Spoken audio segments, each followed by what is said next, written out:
when you reflect back on the experience you've had starting and growing Pearler Investments over the past few years, what's some of the advice you'd give someone who's starting a company in 2023?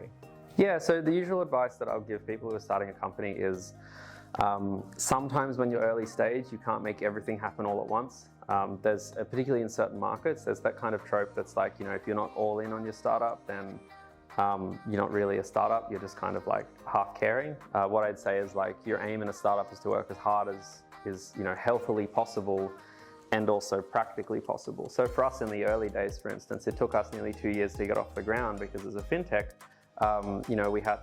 we can't invest until we can take people's money, and we can't do that until we work with a bank, and the bank won't work with us until we have a big hotshot sign off and say, I take responsibility for these young guns kind of thing.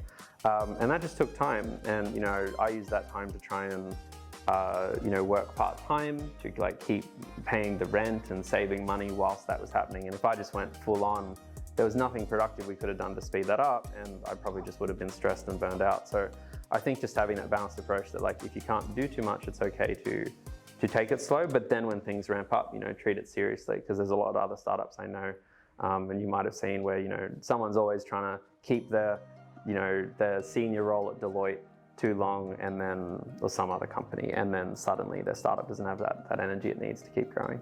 Yeah, definitely a key question is how fast can we go? What are the milestones? What can we do to speed things up? And if you're waiting on a bank to sign a piece of paper, or you're waiting on a financial services license or something, that will just take the time that it takes. And so if you have a rate limiter, I think that's great advice. Yeah, exactly. And it's people over romanticize startups as well.